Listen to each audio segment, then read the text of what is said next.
വേദാന്തി എന്ന് വിളിക്കലാണ് എനിക്കിഷ്ടമെന്ന് സ്വാമിജി പറഞ്ഞിട്ടുണ്ട്. സ്വാമി വിവേകാനന്ദ സാഹിത്യ സർവസ്വം 7 വോള്യങ്ങളായി, അത് പിന്നീട് വിപുലീകരിച്ച് 8 വോള്യങ്ങളാക്കി. അതിലെല്ലാം നടക്കുന്ന ചില ചർച്ചകൾ. ഞാൻ എൻ്റെ പ്രിയപ്പെട്ട സഹോദരങ്ങളോട്, നമ്മൾ ആരും അന്യരല്ല. നമ്മൾ ആദ്യം അറിയേണ്ട ഒരു കാര്യം, ബാന്ധവ മാനവ സർവേ സ്വദേശാഭുവനത്രയും, ലോകമാണ് തറവാട്. സത്യം അതാണ്. വസുദൈവ കുടുംബകം. നേരത്തെ പാകിസ്ഥാൻ ഉദ്ധരിക്കുകയുണ്ടായി. പാകിസ്ഥാനിലുള്ള ആളുകളുടെ വേദനയും നമ്മുടെ വേദനയും ഒന്നാണ് എന്നർത്ഥത്തിൽ ഇവിടെ സ്വാമിജി സൂചിപ്പിക്കുകയുണ്ടായി. ഏത് രാജ്യക്കാരാവട്ടെ അവരൊക്കെ ആരാണ്? ബാന്ധവ മാനവ സർവേ സ്വദേശാഭുവനത്രയും, ലോകമാണ് തറവാട്, വസുദൈവ കുടുംബകം, എല്ലാം ദൈവത്തിന്റെ ഭൂമിയാണിത്. ഭഗവത്ഗീതയിൽ ഞാനൊരു കടയിൽ അല്പസാധനം വാങ്ങിക്കാൻ നമ്മൾ അവിടെ ഭഗവത്ഗീതയുടെ മെസ്സേജ്, സന്ദേശം എന്ന് പറഞ്ഞു കൊടുത്തൊരു വാചകം ഇതാണ്: ഈ ഭൂമി ഇന്നലെ ആരുടേതോ ആയിരുന്നു, ഇന്ന് നമ്മുടെ കൈകളിലേക്ക് നാം അനന്തരമെടുക്കും. നാളെ നമ്മളിൽ നിന്ന് മറ്റൊരു തലമുറ ഇത് അനന്തരമെടുക്കും. നമ്മളൊക്കെ മരിച്ചുപോകും. നമ്മൾ ഗൗരവമായി മതത്തെ സമീപിച്ചിട്ടില്ല. ആചാരങ്ങളും അനുഷ്ഠാനങ്ങളിലും അഭിരമിക്കുന്ന ഒരവസ്ഥയാണ് നമുക്കുള്ളത്. സ്വാമിജി സൂചിപ്പിച്ചു, അന്ധവിശ്വാസങ്ങളും അനാചാരങ്ങളും ക്ഷേത്രങ്ങളിലും മതാലയങ്ങളിലും ഒക്കെ അഭംഗുരമായി തുടരുന്ന ഒരു കാലഘട്ടത്തിലാണ് നമ്മൾ ജീവിക്കുന്നത്. ഞാൻ പലപ്പോഴും ചിന്തിക്കാറുണ്ട്, ഒരു എക്സാം നടക്കുമ്പോ ക്വസ്റ്റ്യൻ പേപ്പർ, നമ്മൾ ഒരു മാത്തമാറ്റിക്സിന്റെ ക്വസ്റ്റ്യനാണ് നമ്മുടെ കൈകളിൽ കിട്ടുന്നതെങ്കിൽ അതിലെന്താണോ ചോദിച്ചത് അതിന് മറുപടി എഴുതണം, അതിനാണ് ആൻസർ ചെയ്യേണ്ടത്. അതുപോലെ ഒരു മലയാളം ചോദ്യ പേപ്പർ കിട്ടിയാൽ അതിലെന്താണോ അതാണ് നമ്മൾ എഴുതേണ്ടത്. നമ്മുടെ എല്ലാ അറിവും അതിൽ എഴുതി ചേർക്കുക എന്നതല്ല. അതുപോലെ എന്താണോ വേദഗ്രന്ഥം പഠിപ്പിച്ചത്, എന്താണോ ആചാര്യന്മാർ കൃത്യമായി പഠിപ്പിച്ചത്, അതാണ് മതം. അതിലപ്പുറത്ത് പൗരോഹിത്യം, എല്ലാ മതസമൂഹങ്ങളിലും പൗരോഹിത്യം കടന്നു കയറിയിട്ടുണ്ട്. ഇതെന്തിനാ ഞാൻ ഇങ്ങനെ പറയുന്നത്? അതിനെന്നെ പ്രേരിപ്പിക്കുന്ന ഒരു ഘടകം ഞാൻ പറയാം. അതായത്, നിങ്ങളുടെ, എനിക്ക് ഏറ്റവും പ്രിയങ്കരനായി സ്വാമിജി എന്ന് വിചാരിക്കുക, ഞങ്ങൾ അയൽവാസികളാണ് എന്ന് വിചാരിച്ചോളൂ. ഫോർ എക്സാമ്പിൾ, ഗോപാലൻകുട്ടി മാഷ് കേസരിയുടെ പത്രാധിപരാണ്, ഞങ്ങൾ അയൽവാസികളാണ്, ഞങ്ങൾ സുഹൃത്തുക്കളാണ്, വേദികൾ പങ്കുവെക്കുന്നവരാണ്. ഗോപാലൻകുട്ടി മാഷയുടെ ഒരു മകൾ, അവൾ ഒരു പുരുഷന്റെ കൂടെ ഓടിപ്പോയി എന്ന് സങ്കല്പിക്കൂ, അല്ലെ എന്റെ ഒരു മകൾ ഒളിച്ചുപോയി എന്ന് സങ്കല്പിക്കൂ. അപ്പൊ ഗോപാലൻകുട്ടി മാഷ് എന്റെ വീട്ടിലേക്ക് കയറി വരികയാണ്. മാഷ് പറയുന്നു, 5 വർഷമായി നിന്റെ കുട്ടി ഇങ്ങനെ ഒരു പുരുഷനുമായി പ്രേമത്തിലാണെന്ന് എനിക്കറിയാമായിരുന്നു, അവരിത് ചെയ്യുമെന്ന് എനിക്കറിയാമായിരുന്നു, പക്ഷെ ഞാൻ പറയാതിരുന്നതാണ് എന്ന് ഈ ഒരു ദുഃഖാവസ്ഥയിൽ വന്ന് പറഞ്ഞാൽ എങ്ങനെ ഉണ്ടാവും? ഒരച്ഛന്റെ മകൾ ഓടിപ്പോയതിന്റെ നൊമ്പരവുമായി ഒരച്ഛൻ കഴിയുന്ന സമയത്ത് അയൽവാസി വന്നിട്ട് പറയാണ്, ഇതെനിക്ക് അറിയാമായിരുന്നു എന്ന് പറഞ്ഞാൽ അവന്റെ കരണക്കുട്ടിക്കൊന്ന് പൊട്ടിക്കാനല്ലേ തോന്നുക? എന്താ കാരണം? സ്നേഹമുണ്ടായിരുന്നുവെങ്കിൽ തന്റെ മകൾ ഇങ്ങനെ വഞ്ചിക്കുമെന്ന വാർത്ത തന്റെ കൂട്ടുകാരൻ തന്നോട് പറയേണ്ടതായിരുന്നു. അറിഞ്ഞിട്ടും പറഞ്ഞില്ല എന്നത് വഞ്ചനയാണ്, ചതിയാണ്. ഉള്ളിൽ ഒന്ന് വെച്ച് പുറത്തൊന്ന് സംസാരിക്കുക എന്നത് നേരത്തെ എല്ലാവരും അംഗീകരിച്ച ഹൃദയശുദ്ധിയുള്ളവർക്ക് ചേർന്നതല്ല. ഹൃദയശുദ്ധിയുള്ളവർ എന്താണോ സത്യം അത് പറയുക എന്നുള്ളതാണ്. അതുകൊണ്ടാണ് ഞാൻ ചില സത്യങ്ങൾ നിങ്ങളോട് പറയുന്നത്. മഹാഭാരത യുദ്ധം നടക്കുമ്പോ അർജുന്, നിങ്ങൾക്കറിയാം, ഗാന്ധാരിയോട് ദുര്യോധനൻ ചോദിച്ചു, അമ്മേ നമ്മൾ ജയിക്കുമോ? ഗാന്ധാരി പറഞ്ഞത്, യഥോ ധർമ്മസ്ഥതോ ജയ, എവിടെ ധർമ്മമുണ്ടോ അവിടെ വിജയിക്കണം. നമ്മുടെ ഹൈക്കോടതിയുടെ ആർച്ചിൽ എഴുതി വെച്ചൊരു വാചകമുണ്ട്, സത്യമേവ ജയതേ, സത്യമേവ ജയതേ, സത്യമേ ജയിക്കാവൂ. എന്റെ പ്രിയപ്പെട്ടവരെ, ഇവിടെ മുസ്ലിം ജയിക്കണം, ഹൈന്ദവൻ ജയിക്കണം, ക്രൈസ്തവൻ ജയിക്കണം, പാകിസ്ഥാനും ഇന്ത്യയും ജയിക്കണം, അമേരിക്ക ജയിക്കണം, ചൈന ജയിക്കണം എന്നല്ല. സത്യം ആരുടെ കൂടെയാണോ അത് ജയിക്കണം. സത്യം എവിടെയാണോ അത് വിജയിക്കണം. സത്യം എന്താണോ അവിടെ എത്തണം. നിങ്ങൾക്കറിയാം, ശ്രീമദ് ഭഗവത്ഗീത 18 അധ്യായമാണ്. ഭീഷ്മപർവം മുതലാണ് അത് ആരംഭിക്കുന്നത്. ഭഗവത്ഗീതയിലെ 25-ാം അധ്യായം മുതൽ 42 വരെ നീണ്ടു കിടക്കുന്ന ഭഗവത്ഗീത, അതിലെ 4-ാം അധ്യായം, 4-ാം അധ്യായത്തിലെ 7-8 ശ്ലോകങ്ങൾ, സൂക്തങ്ങൾ അതിങ്ങനെയാണ്: യഥാ യഥാ ഹി ധർമ്മസ്യ ഗ്ലാനിർഭവതി ഭാരത അഭ്യുത്ഥാനമധർമ്മസ്യം തദാത്മാനം സൃജാമ്യഹം പരിത്രാണായ സാധൂനാം വിനാശായ ചകൃതാം ധർമ്മ സംസ്ഥാപനാർത്ഥായ സംഭവാമി യുഗേ യുഗേ.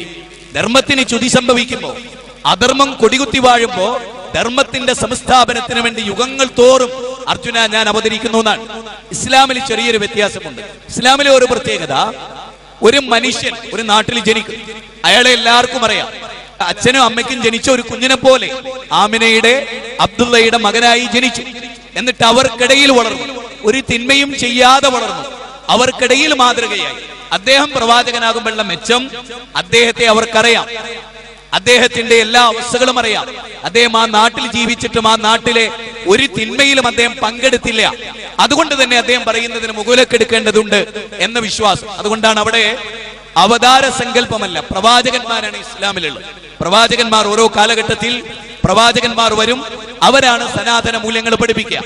അതിന് ശ്രുതികൾ, സ്മൃതികൾ എന്നാണ് ഹൈന്ദവ വേദഗ്രന്ഥങ്ങളിൽ നമ്മൾ രണ്ടാക്കി തിരിച്ചു പഠിക്കുന്നത്. എന്താണ് ശ്രുതി, എന്താണ് സ്മൃതി? ശ്രുതി എന്ന് പറഞ്ഞാൽ ശ്രവിക്കപ്പെട്ടത് എന്നാണ്.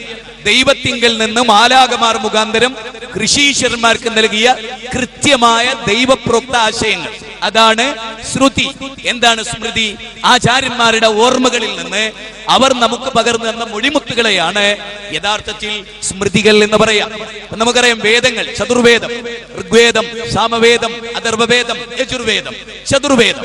ഈ ചതുർവേദങ്ങൾക്ക് പുറമെ 108 സുപ്രധാനമായ ഉപനിഷത്തുക്കൾ, അതിൽ സവിശേഷമാക്കപ്പെട്ട ദശോപനിഷത്തുക്കൾ, ഇതെല്ലാം ഉണ്ട്. ഞാൻ വിനീതമായി ചോദിക്കുകയാണ്, വളരെ മതസൗഹാർദ്ദവും മാനവിക സൗഹാർദ്ദവും ഒക്കെ മാറ്റിവെച്ചിട്ട് തന്നെ, ഈ ചർച്ചകളൊക്കെ മാറ്റിവെച്ചിട്ട് മനുഷ്യരൊന്നാകാൻ, മനുഷ്യർക്കിടയിൽ പ്രശ്നമില്ലാതിരിക്കാൻ കേവല സുഖിപ്പിക്കുന്ന വാക്കുകൾക്കപ്പുറത്ത് ദൈവം അവതരിപ്പിച്ച കൃത്യമായ വല്ല ദർശനവും ലോകത്തുണ്ടോ?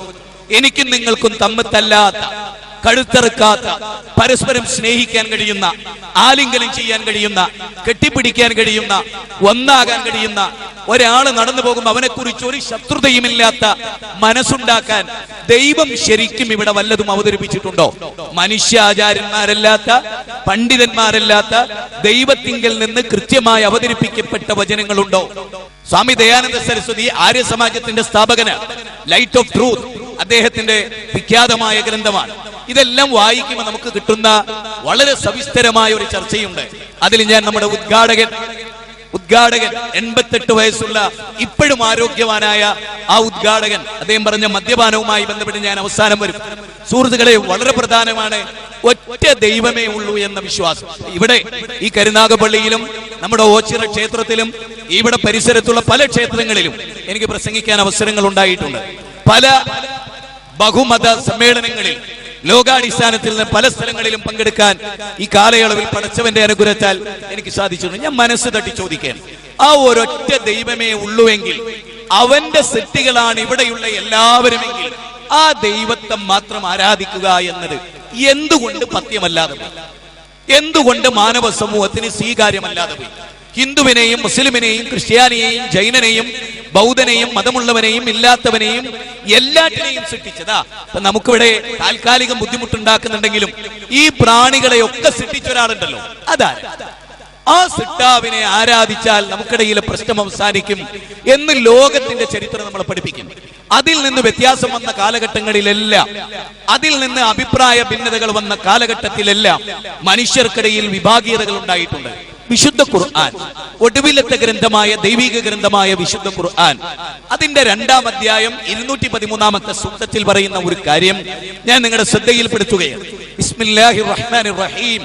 കാനന്നാസു ഉമ്മത്തൻ വാഹിദ ഫബഅസല്ലാഹു നബിയ്യീന വമുബശ്ശിരീന വമുൻദിരീന വഅൻസല മഅഹുൽ കിതാബ ബിൽ ഹഖ് ലിയഹ്കുമ ബൈനന്നാസ് ഫീമാ ഇഖ്തലഫു ഫീ. അതിന്റെ അർത്ഥം എന്താണെന്നറിയോ? മനുഷ്യ സമുദായം ഒരച്ഛന്റെയും അമ്മയുടെയും മക്കളായി, ഒരച്ഛനമ്മമാർക്ക് പിറന്ന മക്കൾ ഓർത്താൽ ഒരൊറ്റത്തറ വാട്ടുകാർ നാം നാഥന്റെ മുറ്റത്ത് വിരിഞ്ഞു നിൽക്കും തന്മുന്തിരിക്കൊത്ത മനുഷ്യവർഗം. ഒരച്ഛന്റെ അമ്മയുടെ മക്കളായിരുന്നു നമ്മളെല്ലാം. എന്നിട്ട് ഖുർആൻ പറയാണ്, പിന്നീട് അവർ വ്യത്യസ്ത ദിക്കുകളിൽ താമസിക്കുകയും വ്യത്യസ്തരായി തീരുകയും അവർ പ്രകൃതിയെ ആരാധിക്കാൻ തുടങ്ങുകയും ചെയ്തു, സൃഷ്ടിജാലങ്ങളെ. യഥാർത്ഥത്തിൽ വേദഗ്രന്ഥം പറയണെന്നറിയും, സൃഷ്ടി പഠനത്തിലൂടെ സൃഷ്ടാവിലേക്ക് എന്നതാണ്. പലപ്പോഴും നമ്മൾ എത്തുന്നത് എവിടെയാണ്? സൃഷ്ടി പഠനത്തിലൂടെ സൃഷ്ടിയെ ആരാധിക്കുന്നതിലേക്കാണ് നാം എത്തുന്നത്. ഞാനൊരു ഉദാഹരണം പറയാം. സ്വാമിജി പറഞ്ഞ ഒരേ പോയിന്റിൽ നിന്നുകൊണ്ട് ഞാൻ ആ വിഷയം, ആൽമരം ഔഷധ ചെടിയാണ്, യാതൊരു സംശയക്കാര്യത്തിൽ ആർക്കും വേണ്ട. ആൽമരത്തിൽ നിന്ന് രാത്രിയിൽ നമുക്ക് ഓക്സിജൻ ലഭിക്കുന്നു. അതിന്റെ ചുവട്ടിൽ സ്ഥിരമായിരുന്നാൽ ആരോഗ്യം ഉണ്ടാവും. പക്ഷേ ആൽമരം ഓക്സിജൻ നൽകുന്നു എന്നതുകൊണ്ടോ ആൽമരം ഔഷധ ചെടിയാണെന്നതുകൊണ്ടോ അതിനെ ആരാധിക്കാൻ പറ്റില്ല. എന്താ കാരണം? അതിന് ആ കഴിവ് കൊടുത്ത ഒരു സൃഷ്ടാവ് ഇവിടെയുണ്ട്. വളരെ പ്രധാനമായ ഒരു പോയിന്റാണ്. ONV കുറുപ്പ് കവിത രചിക്കുന്നു, ഭൂമിക്കൊരു ചരമഗീതം. ഭൂമിക്കൊരു ചരമഗീതം എന്ന കവിതക്കല്ല അവാർഡ്, ONV കുറുപ്പ് എന്ന പ്രതിഭക്കാണ് അവാർഡ്. കാനായി കുഞ്ഞിരാമൻ ഒരു പ്രതിമ നിർമ്മിച്ചാൽ പ്രതിമയുടെ കഴുത്തിലല്ല നമ്മൾ മാലയാർത്തുന്നത്, കാനായി കുഞ്ഞിരാമനാണ്. യേശുദാസ് ഒരു ഗാനം ആലപിച്ചാൽ യേശുദാസിലെ പ്രതിഭക്കാണ് അവാർഡ്. അതുപോലെ തന്നെയാണ് ഒരു പന്നീർ പുഷ്പത്തെ കണ്ടാൽ അതിനെ സൃഷ്ടിച്ച സിട്ടാവിനെയാണ് ഓർമ്മ വരേണ്ടത്. ഏതുപോലെ ആ സ്വാമി ദയാനന്ദ സരസ്വതി സത്യാർത്ഥ പ്രകാശത്തിൽ ഒരു ചോദ്യത്തിന് മറുപടി പറയുന്നിടത്ത് പറയുന്നു, ബിംബാരാധനയുമായി ബന്ധപ്പെട്ട ഒരു ചോദ്യത്തിന് സ്വാമിജി നൽകുന്ന മറുപടി, ദൈവത്തിലേക്ക് എത്താൻ ബിംബത്തെ വേണമെന്ന് ഒരു ചോദ്യകർത്താവ് ചോദിക്കുന്നു. അതിന് സ്വാമിജിയുടെ മറുപടി, നിനക്കൊരു പുഷ്പത്തെ കാണുമ്പോ ദൈവത്തെ ഓർക്കാൻ അതുവഴി സാധിക്കുന്നുണ്ടോ? നിനക്കൊരു മരത്തെ കാണുമ്പോൾ ദൈവത്തെ ഓർക്കാൻ സാധിക്കുന്നുണ്ടോ? നിനക്കൊരു നദി കാണുമ്പോൾ ദൈവത്തെ ഓർക്കാൻ സാധിക്കുന്നുണ്ടോ? എങ്കിൽ പ്രതിമ ആവശ്യമില്ല. ദൈവത്തെ നേരിട്ട് ഓർക്കാൻ, നിന്റെ ഹൃദയത്തിൽ ദൈവത്തെ പ്രതിഷ്ഠിക്കാൻ നിനക്ക് ഇതിന്റെ ആവശ്യമില്ല എന്ന് സ്വാമിജി ലൈറ്റ് ഓഫ് ട്രൂത്തിന്റെ വിവിധ പേജുകളിൽ, ഇപ്പൊ നിങ്ങൾക്കറിയാം, അതിന്റെ 12ാമത്തെ പേജ്, 13ാമത്തെ പേജ്, അതിന്റെ 32ാമത്തെ പേജ്, അതിന്റെ 515ാമത്തെ പേജ് പരിശോധിച്ചാൽ നിങ്ങൾക്കിത് മനസ്സിലാവും.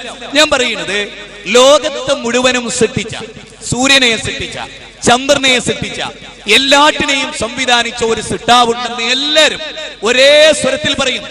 എങ്കിൽ ആ സിട്ടാവിനെ മാത്രം ആരാധിക്കാൻ വേദം പറഞ്ഞിട്ടുണ്ടോ മാധവ? വേദം പറഞ്ഞിട്ടുണ്ടോ സുരേന്ദ്ര? വേദം പറഞ്ഞിട്ടുണ്ടോ എല്ലിയമ്മേ? വേദം പറഞ്ഞിട്ടുണ്ടോ ആമിന? ഇത് പഠിക്കാൻ സാധിക്കാത്തത് കൊണ്ടാണ്. നിങ്ങൾ നോക്കൂ, ബഹുമാനനായ ഫാദർ ഇവിടെ ഇരിക്കുന്നു. ബൈബിളിൽ ഞാനിപ്പോ മണിമല ക്ഷേത്രത്തിൽ കഴിഞ്ഞ ആഴ്ച അവിടെ ഞാൻ ഫാദറിനോട് എല്ലാവരോടും, സ്വാമിജി ഉണ്ടായിരുന്നു അന്ന്, കേരളത്തിലെ മിക്ക ക്ഷേത്രങ്ങളുടെയും കോർഡിനേറ്ററായ ഒരു സ്വാമിജി ഉണ്ടായിരുന്നു. വളരെ പ്രധാനമായ ഒരു പോയിന്റാണ്. അപ്പൊ നിങ്ങൾ എല്ലാവരും ചിന്തിച്ചോളൂ, എല്ലാവർക്കും ചിന്തിക്കാൻ പറ്റിയ ഒരു പോയിന്റ്. മുഹമ്മദ് നബി മുസ്ലിങ്ങളുടെ പ്രവാചകനാണ് എന്ന് പറയാം. ലോകത്തിന്റെ പ്രവാചകനായ മുഹമ്മദ് നബി ജനിക്കുമ്പോൾ അദ്ദേഹം ആമിനയുടെയും അബ്ദുള്ളയുടെയും മകനായി ഒരു തിങ്കളാഴ്ച പ്രഭാതത്തിലാണ് ജനിക്കുന്നത്. ഈ തിങ്കളാഴ്ച പ്രഭാതത്തിൽ ജനിക്കുമ്പോ എന്റെ പ്രിയപ്പെട്ടവരെ, അന്ന് രാവും പകലും ഉണ്ടായി. അന്ന് സൂര്യനുണ്ട്, ചന്ദ്രനുണ്ട്, നക്ഷത്രങ്ങളുണ്ട്, ആകാശമുണ്ട്, കാട്ടാറുകളുണ്ട്, കാനനങ്ങളുണ്ട്. ശരി, അതിനെ ആരാ സൃഷ്ടിച്ചത്? മുഹമ്മദ് നബി ജനിച്ചിട്ട് പോലും ഇല്ല. അക്കാലത്ത് ഇതൊക്കെയുണ്ട്. ആരിതിനെ സംവിധാനിച്ചു? യേശു ക്രിസ്തു ജനിക്കുന്നതിന് മുമ്പ് കന്യാമറിയമുണ്ട്. കന്യാമറിയമിന്റെ മാതാപിതാക്കളുണ്ട്. അതിനു മുമ്പ് കഴിഞ്ഞു പോയ പ്രവാചകന്മാരുണ്ട്, ഒരുപാട് പ്രവാചകന്മാർ. അവർ വായു ശ്വസിച്ചു, വെള്ളം കുടിച്ചു, അവർ ഈ ഭൂമിയിൽ ജീവിച്ചു, സൂര്യന്റെ കിരണങ്ങൾ ഏറ്റുവാങ്ങി, ചന്ദ്രന്റെ നിലാവലകൾ ഏറ്റുവാങ്ങി. ഞാൻ ചോദിക്കുന്നത്, ആരത് നൽകി? അപ്പോൾ ഈ ലോകത്ത് നിയന്ത്രിച്ച ശക്തിയാര്? ആ ശക്തിയാണ് അറബിയിൽ അള്ളാഹു എന്ന് പറയുന്നത്. അപ്പോ അള്ളാഹു എന്ന് ഞാൻ എപ്പോഴെപ്പോ ഉച്ചരിക്കുന്നുവോ അവിടെ എല്ലാം നമ്മൾ മനസ്സിലാക്കേണ്ടത് ലോകത്തിന്റെ സൃഷ്ടാവ്. ഹിരണ്യഗർഭഃ സമവർത്തദാഗ്രേ ഭൂതസ്യജാത പതിരേക ആസീത് സദാധാര പൃഥ്വിയും ദ്യാമുദേവായ കശ്മൈദേവായ ഹവിഷാവിദേമ. ഋഗ്വേദത്തിന്റെ 10ാം മണ്ഡലം, 10 മണ്ഡലങ്ങളാണ് ഋഗ്വേദത്തിനുള്ളത്. ഋഗ്വേദത്തിന്റെ 10ാം മണ്ഡലം 121ാമത്തെ സൂക്തം 1ാമത്തെ ഋക്കിൽ പറയുന്നത്, ആകാശഭൂമികളെ മുഴുവനും സൃഷ്ടിച്ച സിട്ടാവ്, ഈ ലോകത്തിന്റെ സിട്ടാവ്, സ്വർഗത്തെയും ഭൂമിയെയും അഗ്നിയെയും അതത് സ്ഥാനത്ത് പ്രതിഷ്ഠിച്ചവനാരോ അവൻ ലോകത്തിന്റെ സൃഷ്ടാവ്. ഋഗ്വേദത്തിന്റെ 1ാം മണ്ഡലം ഇവിടെ ഉദ്ധരിക്കപ്പെട്ടു. ഏകം സത്വകുദാ വിപ്രവദന്തി യോ ദേവാനാം നാമധായകൈവ ഓം സദേ സമസ്തേ സർവലോകാശ്രയായ. സർവലോകങ്ങൾക്കും സർവഭൂഖണ്ഡങ്ങൾക്കും ആശ്രയിക്കാൻ പറ്റിയ സിട്ടാവ് ലോകത്തിന്റെ തമ്പുരാൻ, പ്രപഞ്ചത്തിന്റെ നാഥൻ. അതാണ് ഇവിടെ എല്ലാവരും ഒരേ സ്വരത്തിൽ പറഞ്ഞ ഒറ്റ ദൈവം എന്ന സങ്കല്പം. നിങ്ങൾക്കറിയാം, മാർക്കോസിന്റെ 12ാം അധ്യായം 29ാമത്തെ വചനം, അവിടെ യേശുക്രിസ്തു പറയുന്ന വാക്ക് ആർക്കും നിഷേധിക്കാനാവില്ല. ഇസ്രായേലേ കേൾക്കാം, നമ്മുടെ ദൈവമായ കർത്താവ്, ഏക കർത്താവ്, അവനെ പൂർണ്ണ ഹൃദയത്തോടെ, പൂർണ്ണ ആത്മാവോടെ, പൂർണ്ണ മനസ്സോടെ ആരാധിക്കുക, സ്നേഹിക്കുക എന്ന് വളരെ കൃത്യമായി പറയും. മത്തായിയുടെ സുവിശേഷം 7ാം അധ്യായം 21ാമത്തെ വചനം, കർത്താവേ കർത്താവേ എന്ന് എന്നെ വിളിക്കുന്ന ഏവരുമല്ല, സ്വർഗസ്ഥനായ എന്റെ പിതാവിന്റെ ഹിതം ചെയ്യുന്നവരത്രേ സ്വർഗരാജ്യത്തിൽ പ്രവേശിക്കുന്നത്. എത്ര മനോഹരമാണ്. ഞാൻ എറണാകുളം വൈറ്റിലയിൽ ജോലി ചെയ്തിരുന്ന കാലത്ത് അവിടുത്തെ ചർച്ചിലെ അച്ഛനുമായി എനിക്ക് നല്ല സുഹൃബന്ധമുണ്ടായിരുന്നു. അപ്പൊ ഞാൻ അച്ഛനുമായി ഇങ്ങനെ സംസാരിക്കുമായിരുന്നു. ഒരിക്കലും ഞാൻ തമാശയായി പറഞ്ഞു, അച്ചോ, നിങ്ങള് ഈ പ്രതിമയുടെ ചുവട്ടിൽ ബൈബിൾ വെക്കരുത്. അപ്പൊ അച്ഛനോട് ചോദിച്ചു, എന്താ മോനെ അങ്ങനെ? അല്പം പ്രായം ചെന്ന ഒരാളായിരുന്നു, മധ്യവയസ്കനായി. ഞാൻ പറഞ്ഞു ഈ ബൈബിളിലെ വാചകത്തിനെതിരാണ് ഈ നിർമ്മാണം. യേശുക്രിസ്തുവിന്റെ രൂപമുണ്ടാക്കുക എന്നത് ബൈബിൾ പ്രകാരം പാപമാണ് എന്ന് ഞാൻ പറഞ്ഞപ്പോൾ അദ്ദേഹത്തിന് അത്ഭുതം തോന്നി. ഞാൻ പറഞ്ഞു ആവർത്തന പുസ്തകം 4-ാം അധ്യായം 17-ാമത്തെ സൂക്തം ഒന്ന് വായിക്കണം നിങ്ങൾ. ഞാൻ ഫാദറിനോട് അദ്ദേഹം ആ ഭാഗം എടുത്തു, എനിക്ക് വായിച്ച് കേൾപ്പിച്ചു തന്നു. ആ വാചകം ഇങ്ങനെയായിരുന്നു: ഒറേബ്യൻ അഗ്നികുണ്ഡത്തിൽ നിന്ന് ഞാൻ നിങ്ങളുമായി സംസാരിച്ചപ്പോ നിങ്ങൾ എന്റെ രൂപം കണ്ടിട്ടില്ല, അതുകൊണ്ട് ആണിന്റെയോ പെണ്ണിന്റെയോ രൂപമുണ്ടാക്കി ദൂഷിതനാകരുത്. ആകാശത്തിലെ പർവ്വചാരികളുടെ രൂപമുണ്ടാക്കരുത്, ആഴിയിലെ മത്സ്യാദികളുടെ രൂപമുണ്ടാക്കരുത്, ഭൂമിയുടെ ഉപരിതലത്തിലെ ഉരകവർഗങ്ങളുടെ രൂപമുണ്ടാക്കി നീ ദൂഷിതനാകരുത്. വളരെ കൃത്യമാണ്. എത്രത്തോളം എന്ന് പറഞ്ഞാൽ ഓൾഡ് ടെസ്റ്റമെന്റ് പുറപ്പാട് 20-ാം അധ്യായം 1 മുതൽ 6 വരെയുള്ള വചനം, മിസ്രീം ദേശത്തു നിന്നും അടിമ ഭവനത്തിൽ നിന്നും നിന്നെ കൊണ്ടുവന്നവനായ ഞാനാകുന്നു നിന്റെ സിട്ടാവ്. മേലെ സ്വർഗത്തിലെങ്കിലും താഴെ ഭൂമിയിലെങ്കിലും വെള്ളത്തിനടിയിലെങ്കിലും ഒന്നിന്റെയും പ്രതിമാരുത്, അവക്ക് മുമ്പിൽ നീ സാഷ്ടാംഗം പ്രണമിക്കരുത്. മനസ്സിലാവണുണ്ടല്ലോ? ഇതാണ് വേദം. ഇതല്ല വേദാനുയായികൾ എന്ന് പറയുന്ന ആളുകൾ അനുവർത്തിക്കുന്നത്. വിശുദ്ധ ഖുർആൻ വേദാനുയായികളെ, എല്ലാ വേദക്കാരെയും, യാ അഹ്ലൽ കിതാബ്, അല്ലയോ വേദക്കാരെ, നിങ്ങൾ പറയുന്ന വേദത്തിലെ ആശയം പോലും നിങ്ങൾ സ്വീകരിച്ചില്ലല്ലോ, നിങ്ങൾ വേദത്തെ ധിക്കരിച്ചുവല്ലോ എന്ന് വേദം പറയുന്നുണ്ട്. അവിടെയാണ് നമ്മൾ എന്ത് ചെയ്യേണ്ടത്? നമുക്ക് നൽകിയ കൃത്യമായ മാർഗദർശനം. ഞാൻ ഒരു ഇസ്ലാമിക കുടുംബത്തിലെ മെമ്പറാണ്. ഞാൻ ജനിച്ചു വീണപ്പോൾ തന്നെ എന്റെ ബാപ്പ എനിക്ക് മുജാഹിദ് എന്ന് പേര് വെച്ചു. ആ പദത്തിന്റെ അർത്ഥം ധർമ്മസമരം ചെയ്യുന്നവനെന്നാണ്. അന്ന് മുതൽ ഇന്ന് വരെ എന്റെ പിതാവ് എനിക്ക് യഥാർത്ഥ ഇസ്ലാം പഠിപ്പിച്ചു. അന്ധവിശ്വാസങ്ങളില്ലാത്ത, ഖബറാരാധനയില്ലാത്ത, പ്രവാചകന്മാരെ ആരാധിക്കാത്ത, മുനിവര്യന്മാരെ ആരാധിക്കാത്ത, ഒരു സൃഷ്ടിയെയും ആരാധിക്കാത്ത, സിട്ടാവിനെ മാത്രം ആരാധിക്കുന്ന ഒരാരാധന ഞാൻ പഠിച്ചതുകൊണ്ടാണ് ഞാൻ ഇതെനിക്ക് നിങ്ങളോട് പറയാൻ കഴിഞ്ഞേ. അല്ലെങ്കിൽ ഞാൻ ഖബർ ആരാധിക്കുന്ന, ഓച്ചിറുപ്പാപ്പാനെ ആരാധിക്കുന്ന, മനുബത്ത് ബീവിയെ ആരാധിക്കുന്ന, ഭീമ ഉമ്മിച്ചയെ ആരാധിക്കുന്ന കേവലം ഒരു മുസ്ലിമായി ഞാനും തീരുമായിരുന്നു. അവിടെയാണ് നമ്മൾ ജനിച്ച കുടുംബം, നമ്മുടെ സിറ്റുവേഷൻ, നമ്മുടെ ഇടവക, നമ്മുടെ ചുറ്റുപാടുകൾ, അവിടുത്തെ വിശ്വാസങ്ങൾ, അവിടുത്തെ മതാധ്യക്ഷന്മാർ അവര് പറഞ്ഞതല്ലാത്തൊരറിവ് നമുക്കില്ല. കാരണം നമ്മൾ വേദം പഠിച്ചില്ല. വേദം പഠിക്കാത്തതെന്തോടോ ദുർജനം, മൂടിക്കിടക്കയോ മർത്യന് മാനസം. വേദം എന്താ അവര് പഠിക്കാത്തത്? വേദം പഠിക്കാൻ തയ്യാറായില്ല. ഇപ്പൊ എന്റെ ഏറ്റവും പ്രിയപ്പെട്ട സുഹൃത്തായിരുന്നു രാകേഷ്. അവന് പട്ടാളത്തിലാണ്. ഞാൻ അവനെ യാദർശികമായി കാണുകയാണ്. എന്റെ ക്ലാസ്മേറ്റ്. ഞാൻ ഏറ്റവും കൂടുതൽ മുസ്ലിങ്ങളുടെ നാട്ടിലാണ് എന്റെ തറവാട് സ്ഥിതി ചെയ്യുന്നത്. ഏറ്റവും കൂടുതൽ എല്ലാ വിശ്വാസികളും ഉണ്ട് അവിടെ, ബാലുശ്ശേരിയിൽ, AC ഷൺമുഖദാസിന്റെ മണ്ഡലത്തിൽ.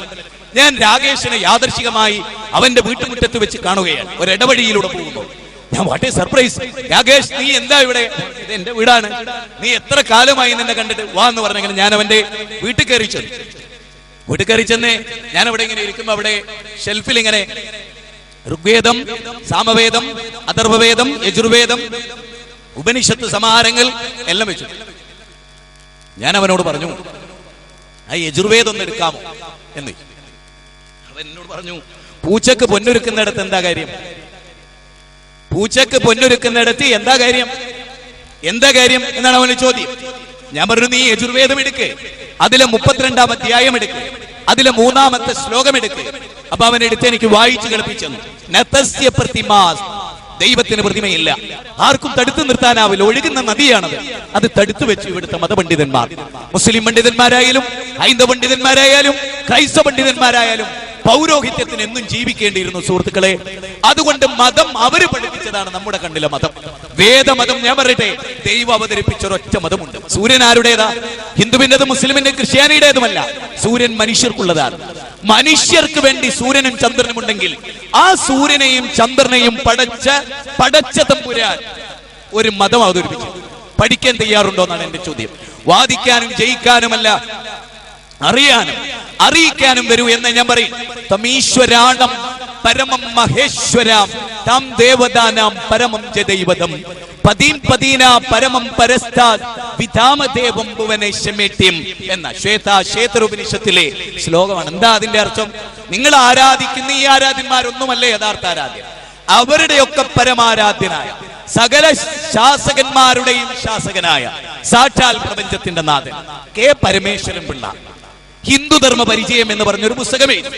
ആ പുസ്തകത്തിന്റെ 21-ാമത്തെ അധ്യായം, ഒന്നോ പലതോ എന്നാണ് അദ്ദേഹത്തിന്റെ പേര്.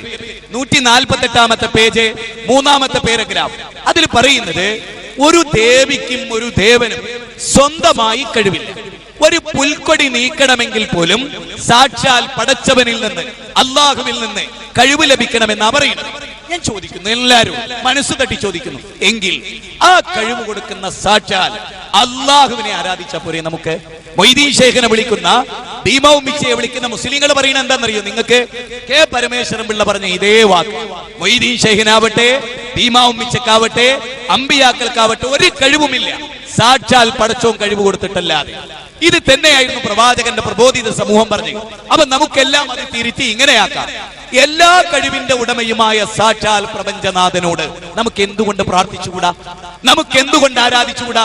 എല്ലാ മനുഷ്യരും, വിശുദ്ധ ഖുർആൻ ഏറ്റവും ഒടുവിലത്തെ അധ്യായം 114-ാം അധ്യായം, ആ അധ്യായം പറയുന്നതറിയോ? കുൽ അഊദു ബിറബ്ബിൻ നാസ്, പറയുക മനുഷ്യരുടെ റബ്ബിനോട്, മനുഷ്യരുടെ രക്ഷകനോട്. നേരത്തെ അരയാൽ കുരുവിനെ പറ്റി പറഞ്ഞാണ് എനിക്കത് പെട്ടെന്ന് കത്തിക്കേറിയത്. ഒരു അരയാൽ കുരു, വെളുത്ത ഏറ്റവും ചെറിയ കുരു, അത് വിത്തിലിട്ട് അതിൽ നിന്നാണ് നമ്മൾ കാണുന്ന വലിയ അരയാൽ.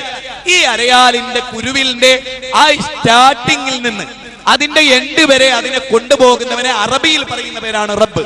നിങ്ങൾക്കറിയാം, മോഹൻജൊദാരോ ഹാരപ്പൻ സംസ്കാരം, മോഹൻജൊദാരോ ഹാരപ്പൻ സംസ്കാരത്തിലെ ഉത്ഖനന ഗവേഷണ വിദഗ്ധനായ എ.ഡി. പുസൽക്കാറിന്റെ ഗവേഷണത്തിൽ പറയാണ്, അവിടെ നിന്ന്, അതായത് മോഹൻജൊദാരോ ഹാരപ്പയിൽ നിന്ന് കിളച്ചെടുത്ത ഒരു സ്ഥലത്തും ബിംബം കണ്ടില്ല, രൂപം കണ്ടില്ല, സ്തൂപം കണ്ടില്ല, ഒരാരാധന കഥാപാത്രത്തെയും കണ്ടില്ല.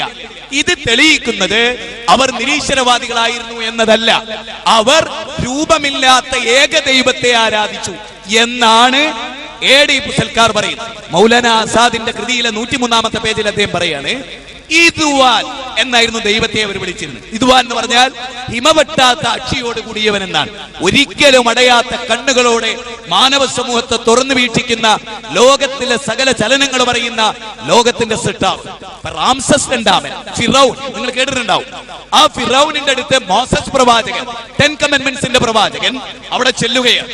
അവിടെ ചെന്നിട്ട് അദ്ദേഹം ദൈവത്തെ പരിചയപ്പെടുത്തിയപ്പോ റാംസസ് രണ്ടാമൻ ചോദിക്കുകയാണ്, നീ പറയുന്ന ദൈവമാരാ? അതിന് മൂസാ നബി നൽകുന്ന മറുപടി എന്താണ്? റബ്ബുനല്ലദീ അഅതാ കുല്ല ശൈഇൻ ഖൽഖഹു സുമ്മ ഹദാ, എല്ലാ ജീവജാലങ്ങളെയും സൃഷ്ടിക്കുകയും ആ ജീവവർഗത്തിന് ആവശ്യമായ മാർഗദർശനം അതിന്റെ ജനിതക കോഡുകളിൽ നൽകുകയും ചെയ്ത ലോകത്തിന്റെ തമ്പുരാൻ. അടുത്ത മറുപടി, റബ്ബുസ് സമാവാതി വൽ അർദ് വമാ ബൈനഹുമാ ഇൻ കുൻതും മൂഖിനീൻ. എന്റെ ശാരദ ചേച്ചി ചിന്തിക്കുന്നുണ്ടാകുമെന്ന് ഞാൻ വിചാരിക്കുന്നു, ദമയന്തി ചിന്തിക്കുന്നുണ്ടാകുമെന്ന് ഞാൻ കരുതുന്നു, എന്റെ മാധവട്ടൻ ഇത് കേൾക്കുന്നുണ്ടാകുമെന്ന് ഞാൻ വിചാരിക്കുന്നു, സ്വാമിജി ഇത് കേട്ടുകൊണ്ടിരിക്കുന്നു എന്ന് ഞാൻ വിചാരിക്കുന്നു. എന്റെ പ്രിയപ്പെട്ടവരെ, ആ വാചകത്തിന്റെ അർത്ഥം അറിയുമോ? ആകാശവും ഭൂമിയും, 7 ആകാശം 7 ഭൂമി, അവക്കിടയിലുള്ളതിനെ എല്ലാം സൃഷ്ടിച്ചവൻ ആരോ അവനാണ് സാക്ഷാൽ അല്ലാഹു, അവനാണ് ആരാധ്യൻ. ഒരു പോയിന്റോടെ പറയാം. ഒരു ചിങ്ങമാസത്തിലെ അർദ്ധരാത്രിയിൽ ദേവകിയുടെ 8ാമത്തെ പുത്രനായിട്ടാണ് ശ്രീകൃഷ്ണൻ ജനിച്ചത്. ഞാൻ ചിന്തിക്കാൻ വേണ്ടി പറയുകയാണ്, ദേവകിയുടെ 8ാമത്തെ പുത്രനായി ശ്രീകൃഷ്ണൻ ജനിക്കുന്നതിന് മുമ്പ് 7 മക്കൾ ജനിച്ചു. അവരവരെ ഗർഭം ധരിച്ചു, അവർ വായു ശ്വസിച്ചു, അവർ വെള്ളം കുടിച്ചു, അവർ വിളിച്ചു പ്രാർത്ഥിച്ചൊരു ശക്തി. അതാരാ? വളരെ ഗൗരവമായി പരിശോധിക്കേണ്ടതാണ്.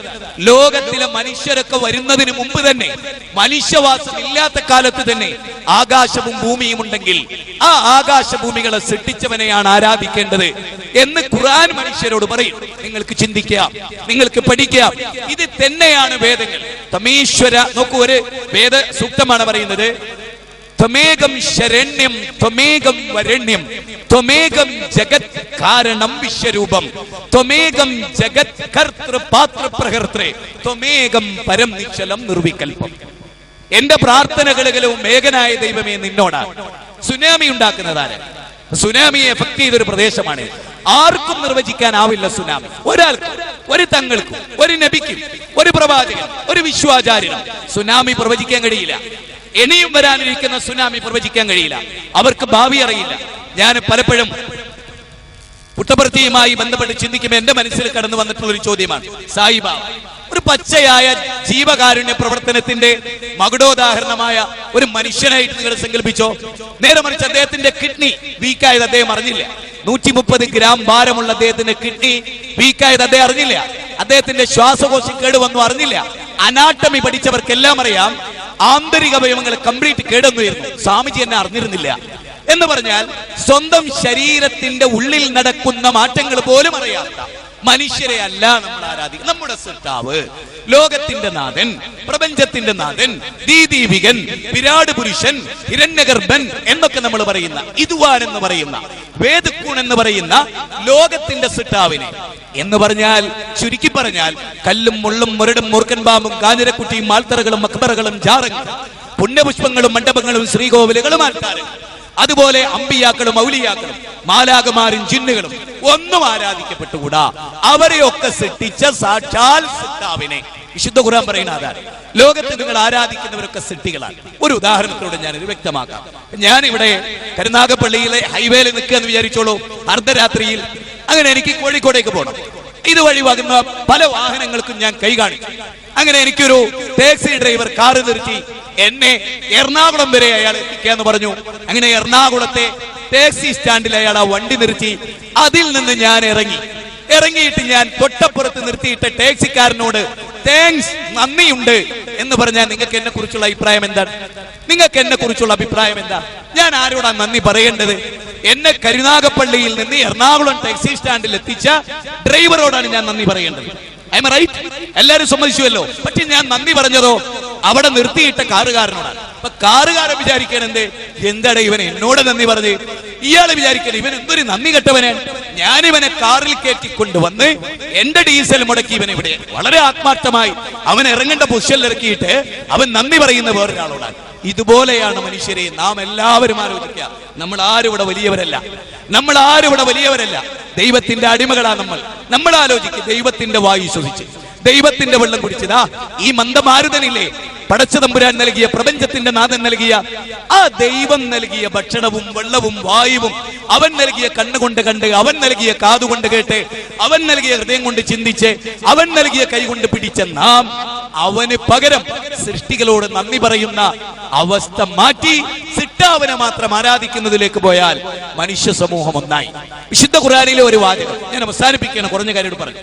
വിശുദ്ധ ഖുർആനിലെ 2-ാം അധ്യായം 21-ാമത്തെ വചനം, യാ അയ്യുഹന്നാസ്, അല്ലയോ മനുഷ്യരെ, വഅബ്ദു റബ്ബക്കുമുല്ലദീ ഖലഖകും വല്ലദീന മിൻ ഖബ്ലികും ലഅല്ലകും തത്തഖൂൻ, അല്ലയോ മനുഷ്യരെ, നിങ്ങളെയും നിങ്ങൾക്ക് മുമ്പുള്ളവരെയും സൃഷ്ടിച്ച, അതാണ് ഉദ്ഘാടകന്റെ പ്രസംഗത്തിൽ എനിക്ക് വല്ലാതെ സ്ട്രൈക്ക് ചെയ്യുന്നത്.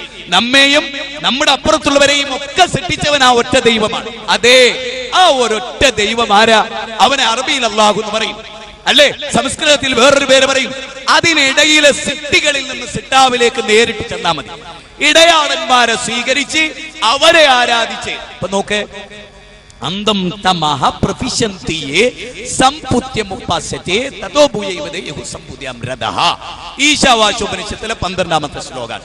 അതിൽ പറയുന്നത് സൃഷ്ടികളെ ആരാധിച്ചാൽ ഘോരാന്ധകാരമായ നരകത്തിലാ പതിക്കാന്ന്. വേദഗ്രന്ഥം വിശുദ്ധ ഖുർആൻ ഇത് പറഞ്ഞു, ബൈബിൾ ഇത് പറഞ്ഞു. സൃഷ്ടികളെ ആരാധിച്ചാൽ നമുക്ക് സിട്ടാവിലേക്ക് യാത്ര തിരിക്കാം. ഇതാണ് എന്റെ 1-ാമത്തെ പോയിന്റ്. പ്രവാചക തിരുമേനി മരിച്ചു, മുഹമ്മദ് നബി സല്ലല്ലാഹു അലൈഹി വസല്ലം മരിച്ചപ്പോൾ അദ്ദേഹത്തിന്റെ ബോഡി കടത്തിയിട്ട് ഖലീഫ അബൂബക്കർ സിദ്ദീഖ് പ്രസംഗിച്ചു ഈ വാചകം. എല്ലാവരും ശ്രദ്ധിക്കണം. മുഹമ്മദിനെയാണ് ആരെങ്കിലും ആരാധിക്കുന്നതെങ്കിൽ മുഹമ്മദ് ഇതാ മരിച്ചിരിക്കുന്നു, മരിച്ചു. അതല്ല, എന്നെന്നും ജീവിച്ചിരിക്കുന്ന, എല്ലാം നിയന്ത്രിക്കുന്ന ലോകത്തിന്റെ അധിപതിയായ സാക്ഷാൽ പ്രപഞ്ചനാഥനെയാണോ ആരാധിക്കുന്നത്? ഹയ്യുൽ ലാ യമൂത്ത്, അവൻ ഒരിക്കലും മരിക്കുകയില്ല. അപ്പൊ നമ്മളെക്കാൾ മുമ്പ് മരിച്ചു പോകാൻ നമ്മുടെ ആരാധ്യന്മാർ, നമ്മൾ ആരാധിക്കുന്ന ഭക്തരെക്കാൾ മുമ്പ് മരിച്ചു പോവുക. ആ അവസ്ഥ. ഇനി ആരാധിക്കുന്ന ദൈവം, നമ്മൾ ആരാധന കഥാപാത്രമായി കാണുന്നവർ ജനിക്കുന്നതിന്റെ മുമ്പ് നമ്മൾ ജനിക്കുക. ഇതെല്ലാം നമ്മൾക്ക് ചിന്തിക്കേണ്ടതാണ്. അതുകൊണ്ട് ഒരു വളരെ പ്രധാനമായ പോയിന്റ്, ഇപ്പൊ ഞാൻ മെനയാതെ ട്രെയിനിൽ യാത്ര ചെയ്യുമ്പോൾ ഒരു ക്രിസ്ത്യാനി സഹോദരനെ പരിചയം, ഞങ്ങൾ നല്ല സുഹൃത്തുക്കളായി. അപ്പൊ ഞാൻ അദ്ദേഹത്തോട് ചോദിച്ചു, യേശുക്രിസ്തു കുരിശിലേറി എന്ന് നിങ്ങൾ വിശ്വസിക്കുന്നുവല്ലേ? അതെ. ശരി, എപ്പോഴാ കുരിശിലേറിയത്? വെള്ളിയാഴ്ച. എപ്പോഴാ ഉയർത്തെഴുന്നേറ്റത്? ഞായറാഴ്ചയാണ്. ശരി, വെള്ളിയാഴ്ച കുരിശിലേറി, കുരിശിൽ കിടന്നതേ മരിച്ചു, കലുവരിയിൽ കിടന്നതേ മരിച്ചു. ഞായറാഴ്ച ഉയർത്തെഴുന്നേറ്റു.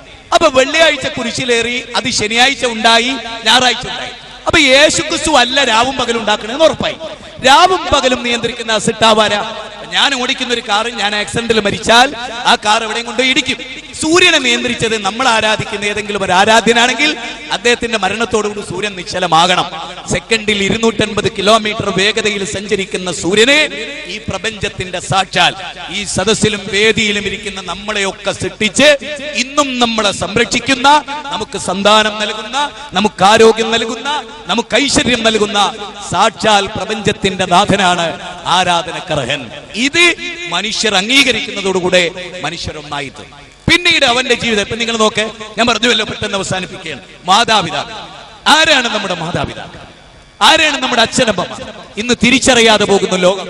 അവിടെയും മതം നിങ്ങൾ നോക്കിയ മനുസ്മൃതിയിൽ മാതൃദേവോ ഭവ, പിതൃദേവോ ഭവ, ആചാര്യദേവോ ഭവ, അതിഥി ദേവോ ഭവ. ദൈവതുല്യം സ്നേഹിക്കണം എന്നാണ്. ഇസ്ലാമിൽ ഏറ്റവും കൂടുതൽ സ്നേഹിക്കേണ്ടത് ദൈവത്തെ. കാരണം സ്നേഹനിധിയായ മാതാവിനെ തന്നത് ദൈവമാണ്, സ്നേഹനിധിയായ പിതാവിനെ തന്നത് ദൈവമാണ്. അവിടെ ഇസ്ലാം പറയുന്നത് വഖദാ റബ്ബുക അല്ലാ തഅബുദു ഇല്ലാ ഇയ്യ വബിൽ വാലിദൈനി ഇഹ്സാന ഇമ്മാ യബ്ലുവന്ന ഇൻദകൽ കിബറ അഹദുഹുമാ ഔ കിലാഹുമാ. ഖുർആൻ 17 അധ്യായം 23-ാമത്തെ വചനം. അച്ഛനമ്മമാർ ശരിക്കും കേൾക്കണം. നിങ്ങളോടാണ് ദൈവം തമ്പുരാൻ സംസാരിക്കുന്നത്. എന്താ? ദൈവത്തെ മാത്രമേ ആരാധിക്കാൻ പാടുള്ളൂ. 1. 2, അച്ഛനും അമ്മയും വാർദ്ധക്യത്തിലെത്തിയാൽ ശേ എന്നൊരു വാക്ക് പോലും അവരോട് പറയരുത്. നിന്റെ മാതാവിനോട്, നിന്റെ പിതാവിനോട് ശേ എന്ന വാക്ക്. എന്നിട്ട് ഖുർആൻ പറഞ്ഞു, തള്ളപ്പറ്റി കോഴിക്കുഞ്ഞുങ്ങൾക്ക് കഴുകനിൽ നിന്ന് ചിറക് താഴ്ത്തി കൊടുക്കുന്ന പോലെ മാതാപിതാക്കൾക്ക് മക്കളെ നിങ്ങൾ ചിറക് താഴ്ത്തി കൊടുക്കണം എന്നാ പറയുന്നു. എന്നിട്ട് പറഞ്ഞു, നിങ്ങൾ മാതാപിതാക്കളോട് നല്ല വാക്ക് പറയണം. തന്തേ തള്ളേ ശേ എന്ന വാക്ക് പോയിട്ട് മാതാവിന് തൃപ്തിയില്ലാത്ത അരവാക്ക് ഒരു മകൻ പറയരുത്. പ്രവാചകനോട് ഒരു അനുചരൻ വന്നിട്ട് ചോദിച്ചു, പ്രവാചക, ഞാൻ ഏറ്റവും കൂടുതൽ കടമപ്പെട്ടത് ആരോടാണ്? പ്രവാചകൻ പറഞ്ഞു, നിന്റെ മാതാവിനോട്. സുമ്മൻ, പിന്നെ ആരോടാ? അപ്പോഴും പ്രവാചകൻ പറഞ്ഞു, അമ്മയോട്. സുമ്മൻ, പിന്നെ ആരോടാ? അപ്പോഴും പറഞ്ഞു, അമ്മയോട്. സുമ്മൻ, പിന്നെ ആരോടാ? അബൂക്ക, നിന്റെ പിതാവിനോട്. നോക്കണം നിങ്ങൾ. അതിന്റെ അർത്ഥം എന്താണ്? സ്വർണ്ണ മെഡൽ അമ്മക്ക്, വെള്ളി മെഡൽ അമ്മക്ക്, വെങ്കലം അമ്മക്ക്, പ്രോത്സാഹനം മാത്രം അച്ഛൻ. മാതാവിന്റെ സ്ഥാനമാണ് മതം, മാതാവിന്റെ സ്ഥാനം. ആ മാതാവിനെ കെട്ടിയിട്ട് ബലാത്സംഗം ചെയ്തു കട്ടപ്പനയിൽ. ഈ സാമൂഹ്യ ജീർണത ക്ഷേത്ര ഉത്സവങ്ങളിലൊക്കെ അതാ ഉണ്ടാവണം. ഞാനൊരു അപേക്ഷ പറയുന്നു. ഇവിടെ എല്ലാ മതത്തിന്റെ ആളുകളുണ്ട്. ഞാൻ ഉൾക്കൊള്ളുന്ന മതത്തിന്റെ ഞാനാ പറയേണ്ടത് അവരോട്. ഞാൻ സ്വാമിജിയോടും വളരെ വേദനയോടെ, അതുപോലെ ഫാദറിനോടും ഞാൻ പറയും, നമ്മുടെ ക്ഷേത്ര, ചർച്ച്, പള്ളി ഉത്സവങ്ങളിൽ കുറെ തോരണങ്ങൾ ഉണ്ടാവും, വെടിക്കെട്ടുകൾ ഉണ്ടാവും, കുറെ സംഗീതം ഉണ്ടാവും. പക്ഷേ ആ ക്ഷേത്രം 50 കൊല്ലം ഉത്സവം നടത്തിയാലും ആ നാട്ടിലെ കള്ളു കുടിച്ചോണ്ടിരുന്ന കള്ളുകുടി നിർത്തൂല, പെണ്ണ് പിടിച്ചോണ്ടിരുന്ന പെണ്ണുപിടി നിർത്തൂല, തിന്മ ചെയ്തോ തിന്മ നിർത്തുന്നില്ല. പക്ഷെ ഉത്സവങ്ങൾ നടക്കുന്നു. എന്തുകൊണ്ട്? ഞാൻ കമ്മിറ്റിക്കാരോട് തീർച്ചയായും തട്ടി ചോദിക്കുകയാണ്. നമ്മുടെ മക്കൾ നന്നാകലാണ് ഉത്സവമെങ്കിൽ, നമ്മുടെ മക്കൾ നന്നാവലാണ് നമ്മുടെ കർമ്മമെങ്കിൽ എനിക്ക് വേദനയുണ്ട്.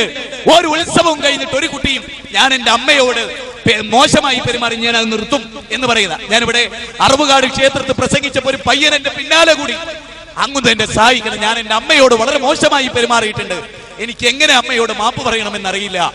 ഇങ്ങനെ മനുഷ്യരെ മാറ്റലാവണം നമ്മുടെ പ്രബോധനത്തിന്റെയും ഉത്സവങ്ങളുടെയും. അതിൽ വളരെ പ്രധാനമാണ് എനിക്ക് നിങ്ങളോട് പറയാനുള്ളത് അമ്മയുടെ സ്ഥാനം. ഏറ്റവും കൂടുതൽ വൃദ്ധസദനമുള്ളത് നമ്മുടെ തിരുവനന്തപുരത്താണ്. ഏറ്റവും കൂടുതൽ സൈബർ കുറ്റകൃത്യങ്ങൾ നടക്കുന്നത് തിരുവനന്തപുരത്താണ്. ഏറ്റവും കുറവ് വൃദ്ധസദനമുള്ളത് മലപ്പുറത്താണ്.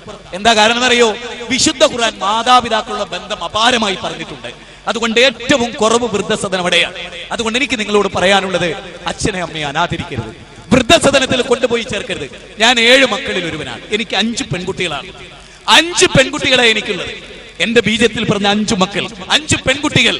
പെണ്ണിന്റെ വില ഒരിക്കലും നമ്മൾ മനസ്സിലാക്കിയിട്ടില്ല. പിതാ രക്ഷിതി കൗമാരെ, ഭർത്താ രക്ഷിതി യൗവനെ, പുത്രോ രക്ഷിതി വാർദ്ധക്യേ, രക്ഷന്തിസ്തവരേ പുത്ര നസ്ത്രീ സ്വാതന്ത്ര്യമർഹിതി. അച്ഛന്റെ കരവലയത്തിൽ, സ്നേഹത്തിൽ, കരുണയിൽ, ആർദ്രതയിൽ വളരുന്ന മകൾ അവളുടെ മാറിടം പിച്ചി ചീന്തി, അവളെ ബലാത്സംഗം ചെയ്തു. അവളുടെ വേദനകൾ, അവരുടെ കണ്ണീരുകൾ, സൗമ്യയുടെ കണ്ണീരുകൾ, ജ്യോതിമോളുടെ കണ്ണീരുകൾ, എന്റെ അനുജത്തിമാരുടെ കണ്ണീരുകൾ വീണ് ഈ ആർഷഭാരതത്തിന്റെ മാരിഷാദ എന്ന് പറഞ്ഞ ആ മഹാനുഭാവൻ എവിടെ? വാൽമീകി എവിടെ? വാൽമീകിയുടെ രാമൻ എവിടെ? അയോധ്യ എവിടെ? ഈ സംസ്കാരം എവിടെ? അതൊക്കെ നമുക്ക് തകർന്നു പോയി. ആരാ അതിന്റെ കാരണക്കാർ? അത് ആലോചിക്കണം. പ്രവാചക തിരുമേനി ഒരിക്കൽ ഒരാള് യുദ്ധം ചെയ്യാൻ വേണ്ടി പ്രവാചകന്റെ സന്നിധിയിൽ വന്നു. പ്രവാചകൻ ചോദിച്ചു, ആരാ വീട്ടിലുള്ളത്? വയോവൃദ്ധയായ കണ്ണ് കാണാത്ത എന്റെ ഉമ്മ എന്ന് പറഞ്ഞു. പ്രവാചകൻ പറയുകയാണ്, നീ പോരാടി യുദ്ധം ചെയ്ത് ദൈവത്തിന്റെ പ്രീതി ആഗ്രഹിക്കുന്നുണ്ടെങ്കിൽ ഏറ്റവും വലിയ ജിഹാദ് സ്വന്തം അമ്മയെ സംരക്ഷിക്കലാണ്. അവിടെ ചെന്ന് അമ്മയെ സംരക്ഷിക്കലാകുന്നു ജിഹാദ്. ജിഹാദ് എന്ന് പറഞ്ഞാൽ മുസ്ലിങ്ങളെ കൊല്ലലല്ല, അമ്മയെ സംരക്ഷിക്കലാണ് ജിഹാദ്. 3 പെൺകുട്ടി ഉണ്ടായ ഒരാൾ 3 പെൺകുട്ടിയെ നന്നായി പഠിപ്പിച്ചാൽ അയാൾ ജിഹാദിലാണ്. സ്വന്തം ശരീരത്തിലെ ഇച്ഛകൾ, വൃത്തികേടുകൾ അത് നിയന്ത്രിക്കുന്നവനാണ് ജിഹാദ് ചെയ്യുന്നവൻ എന്നാ പ്രവാചകൻ പറഞ്ഞു. അതുകൊണ്ട് വൃദ്ധസദനങ്ങൾ ഉണ്ടാകരുത്. എനിക്ക് നിങ്ങളോട് വിനീതമായ ഒരു കാര്യം പറയാനുണ്ട്. ഭ്രൂണഹത്യ ചെയ്യരുത്, ഭ്രൂണഹത്യ ചെയ്യരുത്. വിശുദ്ധ ഖുർആൻ 6 സ്ഥലങ്ങളിൽ പറഞ്ഞു ഭ്രൂണഹത്യ ചെയ്യരുത്. ഏതെങ്കിലും സ്ത്രീയുടെ ഗർഭപാത്രത്തിൽ ഒരു കുഞ്ഞു വളരുന്നുണ്ടെങ്കിൽ എനിക്ക് നിങ്ങളോട് പറയാനത് പെണ്ണാണെങ്കിൽ കൊല്ലരുത്. നിങ്ങൾ എന്റെ നമ്പറിൽ ബന്ധപ്പെട്ട് പ്രസവിക്കുന്നവരെയുള്ള ചെലവ് ഞാൻ വഹിച്ചോളും. ആ കുഞ്ഞിനെ എനിക്ക് തന്നാൽ മതി. കൊല്ലരുത്. ഒരു കാരണവശാലും ഒരു മനുഷ്യ കുഞ്ഞിനെ കൊല്ലരുത്. ഒരമ്മ 10 മാസം നൊന്ത് പ്രസവിച്ച ഒരു കുഞ്ഞിനെ എവിടെയോ ഇട്ടേച്ചു പോകുന്നത് ശരിയല്ല. ഒരമ്മയും ചെയ്യരുത്. ഒരമ്മയും ഒരു പുരുഷനും അതിന് കൂട്ടു നിൽക്കരുത്. അമ്മ എന്ന മഹാസൗഭാഗ്യം, കുഞ്ഞെന്ന മഹാസൗഭാഗ്യം അത് തിരിച്ചറിയാത്തവരാ നമ്മള്. അതുകൊണ്ട് ഒരിക്കലും ഭ്രൂണഹത്യ ഒരു കുട്ടിയെ ഗർഭപാത്രത്തിൽ വെച്ച് കശാപ്പ് ചെയ്യുമ്പോ ആ കുഞ്ഞ് കരയുന്നാണ്. എന്നെ കൊല്ലരുതേ. ഖുർആനിലെ 81-ാം അധ്യായം 8-9 വചനങ്ങളാണ്. എന്തിനാണ് മോളെ നിന്നെ ആ കാബാലികന്മാർ ജീവനോടെ കുഴിച്ചു മുടിയത് എന്ന് അവിടെ ചോദിക്കും.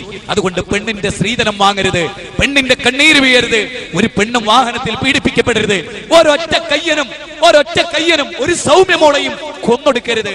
അതിനെന്ത് വേണമെന്നറിയോ? അതിന് ഞാൻ 3ാമത് പറയുന്നത് ഇവിടെ ഉണ്ടാവണം. നേരെ ചൊവ്വേ നേരെ നിൽക്കാൻ അന്തസ്സും അഭിമാനവുമുള്ള സുഗതകുമാരി പറഞ്ഞൊരു വാക്കുണ്ട്. ഉയർന്ന ശിരസോടെ, നിവർന്ന നട്ടലോടെ, തെളിഞ്ഞ അഭിമാനത്തോടെ രാജ്യത്ത് സേവിക്കുന്ന ഒരു പൗരത്തുണ്ടാവണം. നിങ്ങൾക്കറിയോ, കരുനാഗപ്പള്ളിയും ചാലക്കുടിയും തമ്മിൽ 3% വ്യത്യാസത്തിലാ കഴിഞ്ഞ കള്ളുകുടി പങ്കിട്ടെടുത്ത്. മനസ്സിലായോ? ഏറ്റവും കൂടുതൽ മദ്യപാനികൾ ചാലിട്ട് കുടിക്കുന്ന സ്ഥലം, ഓവുചാലിട്ടിട്ട് നക്കി കുടിക്കാൻ. അങ്ങനത്തെ ഒരു ജനത ഇവിടെ വളർന്നിട്ടുണ്ട്. കരുനാഗപ്പള്ളി ഏറ്റവും പിറകിലാന്ന് വിചാരിക്കണ്ട, ആ ചാലക്കുടിയുടെ തൊട്ട് പിറകിൽ. പിന്നെ എവിടെ മുസ്ലിങ്ങൾ ഏറ്റവും കൂടുതലുള്ള പൊന്നാനി 84 മസ്ജിദ് ഉണ്ട് സ്വാമിജി. അവിടെ ഇന്ന് വരെ മദ്യപാനത്തിനെതിരെ ശബ്ദിക്കാൻ മര്യാദയ്ക്ക് എവിടെ ഉസ്താദുമാരുണ്ടായിട്ടില്ല. പാവപ്പെട്ടവരെ ചൂഷണം ചെയ്ത് വിഴുങ്ങുകയല്ലാതെ മനുഷ്യരുടെ മോചനം ലക്ഷ്യം വെച്ചവർ വളരെ കുറവാണ്. നിങ്ങൾക്ക് എന്നെ കുറിച്ച് എന്ത് തോന്നിയാലും, എന്നെ എതിർക്കണമെന്നോ നിങ്ങൾ എതിർത്തോളൂ, എന്നെ ഉപദ്രവിക്കണമെന്നോ നിങ്ങൾക്ക് ഉപദ്രവിക്കാം. പക്ഷെ നമ്മുടെ അമ്മമാർ മക്കളെ കൊണ്ട് കണ്ണീര് കുടിക്കണം. ഞാൻ കണ്ടിട്ടുണ്ട്, മകൻ കള്ളു കുടിച്ച് നടയിൽ കയറി വരുമ്പോ അമ്മ ഓടി എന്റെ വീട്ടിൽ വന്നിട്ടുണ്ട്. ആ ജന്തു വരുന്നുണ്ട്, എനിക്ക് കുറച്ച് കഴിഞ്ഞിട്ട് അവൻ അന്തി ഉറങ്ങിയിട്ടല്ലാതെ എനിക്ക് അവിടെ ചെല്ലാൻ കഴിയില്ല. ആ അമ്മമാരുടെ കണ്ണീരിന് മുമ്പിൽ, ഭാര്യമാരുടെ കണ്ണീരിന് മുമ്പിൽ, മക്കളുടെ കണ്ണീരിന് മുമ്പിൽ സ്നേഹം നൽകേണ്ട കൈകൾ പ്രഹരിച്ച് കവിൾത്തടം പൊട്ടിച്ച മകളുടെ വേദനയുടെ മുമ്പിൽ മദ്യപിക്കരുത് എന്ന് എല്ലാ വേദവും പഠിപ്പിച്ചിട്ടുണ്ട്. ഞാൻ ചോദിക്കട്ടെ, പൂരോത്സവ ദിനങ്ങളിൽ എല്ലാ മതാഘോഷങ്ങളിലും ഏറ്റവും കൂടുതൽ വിളമ്പപ്പെടുന്നത് മദ്യമല്ലേ?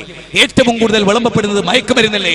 നേരത്തെ ഉദ്ഘാടകൻ പറഞ്ഞു, 88 വയസ്സായിട്ടും ആരോഗ്യവാനായി ഞാൻ നിലനിൽക്കുന്നത് മദ്യമില്ല, മയക്കുമരുന്നില്ല, പുകവലിയില്ല. സാധിക്കുമോ? ഇസ്ലാം അതിശക്തമായി വിലക്കി. പ്രവാചകൻ മദ്യമുക്തമായ ഒരു രാജ്യം ഭരിച്ചു, വേശ്യാലയമില്ലാത്ത ഒരു രാജ്യം ഭരിച്ചു, കച്ചവടത്തിൽ അളവിലും തൂക്കത്തിലും കൃത്രിമം കാണിക്കാത്ത ഒരു ജനതയെ വളർത്തി. ഇവിടെ വളരെ പ്രധാനമാണിത്. അതുകൊണ്ട് മദ്യത്തിനെതിരെ ശബ്ദിക്കാൻ, അമ്മമാരുടെ കണ്ണീരിന് അറുതി വരുത്താൻ, വയോവൃദ്ധകളായി അങ്ങ് വൃദ്ധസദനത്തിൽ പോയി കരഞ്ഞ് ജീവിതം പാഴാക്കിയ അമ്മയ്ക്ക് വേണ്ടി ഞാനിവിടെ സമർപ്പിക്കട്ടെ മാതൃത്വത്തിന്റെ മഹനീയ സ്നേഹബന്ധങ്ങൾ. അത് സ്വീകരിക്കാൻ നിങ്ങൾക്ക് സാധിക്കണം. എന്നെ വിളിച്ചതിൽ ഞാൻ നന്ദി പ്രകാശിപ്പിക്കുന്നതോടൊപ്പം സ്വാമിജി പറഞ്ഞ ഒരു പോയിന്റ്, തീവ്രവാദവും ഭീകരവാദവും അരങ്ങ് തകർക്കുന്ന ഒരു ലോകത്ത് ഞാൻ പറയുന്നു ഇസ്ലാം എന്ന പദത്തിന്റെ അർത്ഥം സമാധാനമാണ്.